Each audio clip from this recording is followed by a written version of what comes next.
All right, folks, what is going on? This is episode 388. This is the First and Frame Rate Show. I am VF Baller. Over here, we talk about Georgia Southern and Atlanta Falcons football. And man, today is an exciting time.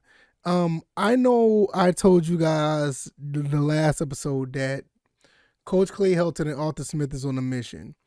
And today it's going to be all about Georgia Southern football because Coach Clay Helton is really on a mission. Every time I turn around and I look at what's going on with Georgia Southern football, Coach Clay Helton is making changes and making things happen.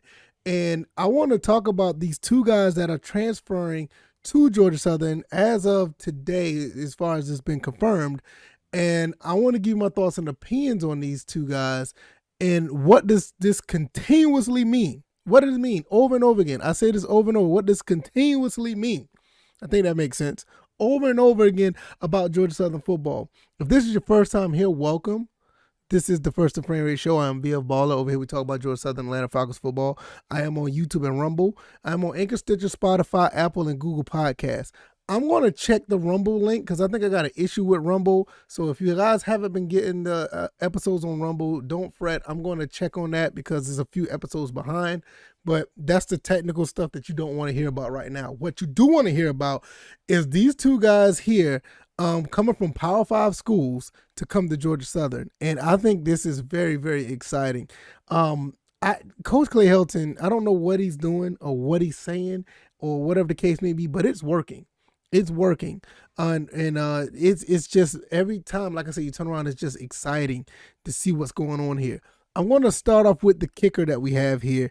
The kicker name is Micheal Lantz, coming all the way from Minnesota.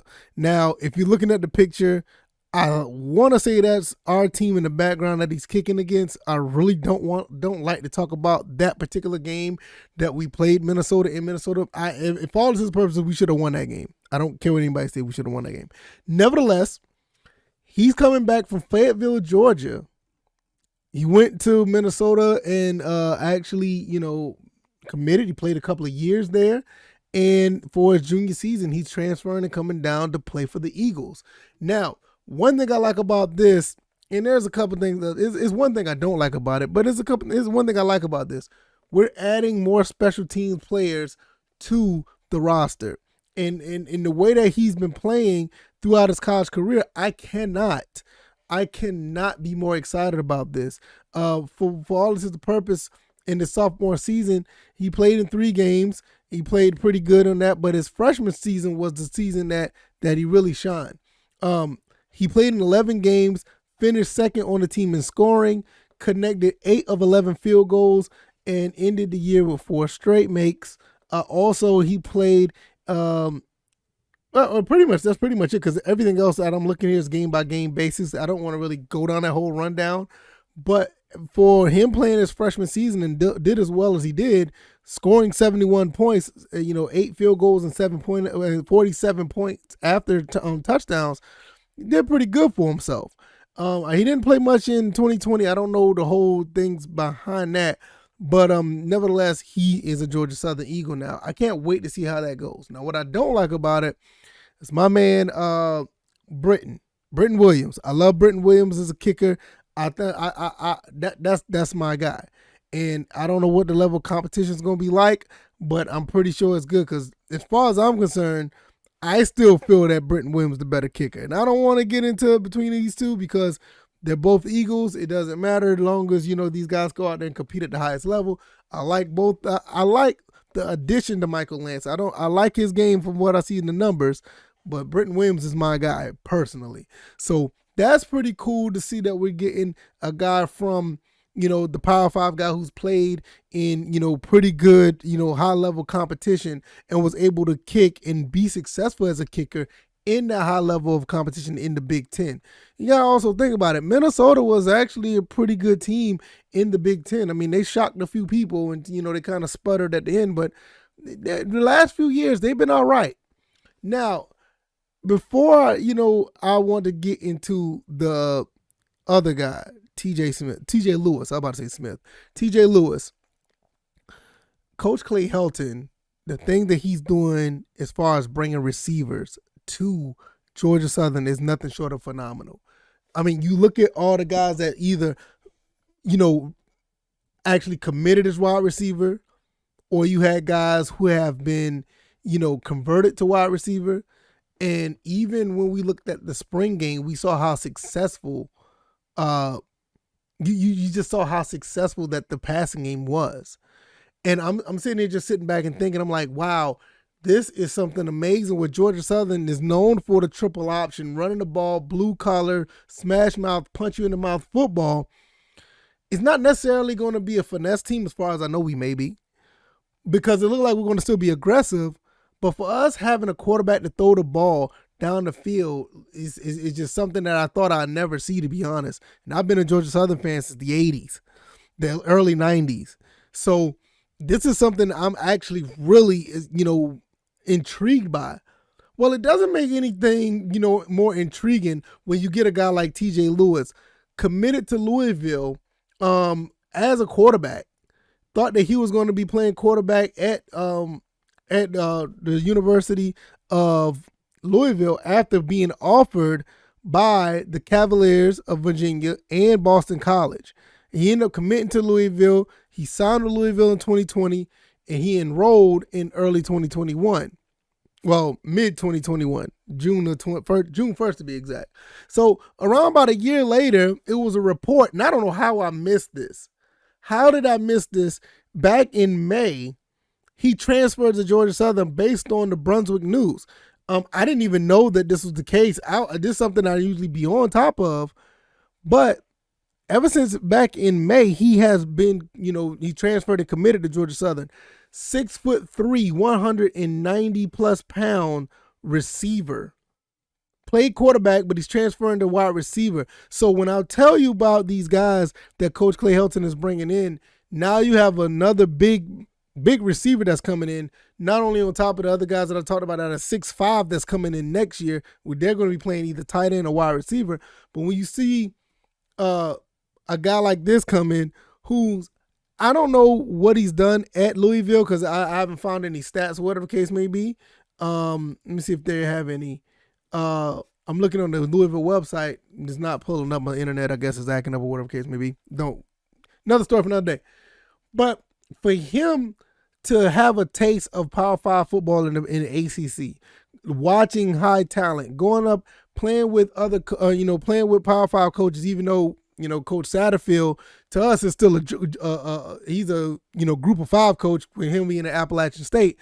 But for him to be in that whole era of being in a big college like that and learning from so many people, if I'm not mistaken, I think he was there with Shai Wertz and Kendrick Duncan. Shout out to those guys. Great Georgia Southern Eagles that was there as well. But nevertheless, you have a guy that's here that is willing to come back home because he's from Brunswick to actually get a shot at playing receiver. And I'm going to tell you right now, I think he's going to be okay. I looked at some of his high school highlights. That dude is fast. And being at that size, at 6'3", almost 190, and have that speed, and you got a guy like Kyle Van Treese or any of the quarterbacks that we have throwing the ball to him, and you got these other guys like, Kennerson and Jones, and, Burgess. I want to know, do you guys understand why I say this team could win 8 games now? You know what I'm saying? Because we got talent across the board, and this is something that I'm just ecstatic about. Because now we're looking at a situation where we're pulling more guys from Power 5 schools. I already talked about the guy from Fresno State. Lo and behold, Terence Gibbs, he was a guy that was actually committed to Florida at one point, ended up having an injury, but we ended up picking him up as well. And we got other guys that are coming around. Jeremy Singleton, I think he was a group of 5 at Houston, but he played at a high level. Houston didn't play a bunch of pushovers. They played some guys that was actually, prominent. So when you look at all this is going on and you see that everything that is happening at Georgia Southern, I felt as soon as Coach Clay Helton touched down, I knew something special was going to happen. I mean, I don't know what happened at USC. I don't know what happened with that whole situation, but I do know one thing. The man, he did an okay job for USC. Cause let's not kid ourselves. USC, as much as they like to talk and stuff, and I don't have anything against their program, but as much as they like the talk and stuff, these guys really haven't been prominent since the Pete Carroll days. Ever since Pete Carroll left because of, he probably saw a scandal coming up. Ever since then, they've been up and down. And just like with Coach Clay Helton, he's been up and down with USC. But for the most part, he's been successful. He won a Pac-12 title. Yeah, I think he had a Pac-12 title. And he won a Rose Bowl. I mean, what more could you ask for than that? And he almost won it again, but they lost to Oregon when they had pretty much almost had an undefeated season in the COVID season.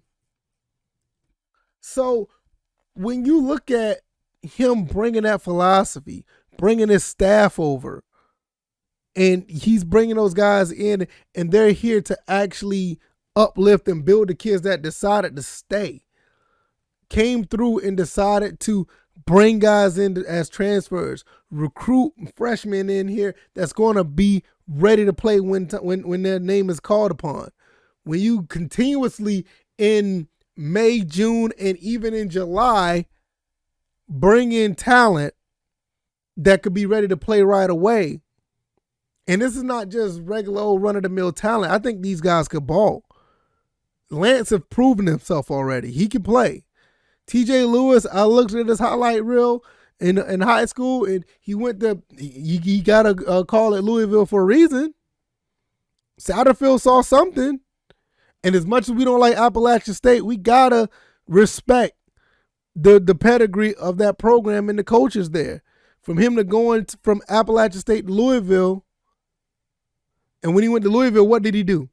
He knew the talent down here at Georgia Southern. That's why he went to pick up Kendrick Duncan. That's why he went to pick up Shy Werts. Because they know the level. They know the level of respect of the players that we have, and vice versa. Even though I don't want them to beat us, I want to beat them every time, but there's a level of respect there. And speaking of level of respect, Michael Lantz, when he came back, when he transferred and he wanted to come back to Georgia, it was only two teams that he wanted to go to. Well, I'll say two teams that offered. It was us, the Eagles, and the Georgia State Panthers. I think he made a good decision at the end of the day. Man, I'm just excited. I'm really excited, and I'm really loving what I see here at the end of the day.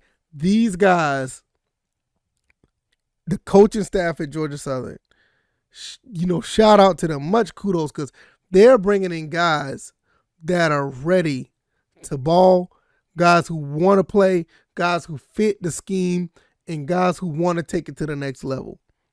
I have nothing else to say on that, because I think I said all I had, and I'm just too hyped about this. I really am. If you like this commentary, hit the like button, share this podcast, subscribe to the channel if you haven't already. I am on YouTube and Rumble. I'm on Anchor, Stitcher, Spotify, Apple, and Google Podcasts if you want to check out the podcast avenue. Like I said, I had an issue with Rumble. I'm going to have to check that out and make sure everything is okay over there, because the uploads haven't been uploading. This is one of the reasons why I say subscribe to more than one avenue just in case, because sometimes this stuff happens. What may not work on Rumble may not work on Stitcher. What's on Stitcher, you may not find it on Stitcher, or may not upload on Stitcher, so you have to go to Apple or Anchor. So that happens. So I can't thank you guys enough for the support. I really appreciate you guys. You guys are awesome. I really, really thank you guys. The Georgia Southern fans who tend to listen to the podcast side more, and the Falcons fans tend to listen to the YouTube and Rumble side more. That's pretty interesting. But nevertheless, you guys are listening, and that's all that matters. I really appreciate it. I'm going to get up out of here. I will see you guys on Wednesday. Enjoy the rest of your Tuesday. And it's really exciting to see, these type of players come through and actually be a part of Eagle Nation. It's really cool. All right, y'all. Y'all take it easy. Y'all be blessed. Peace.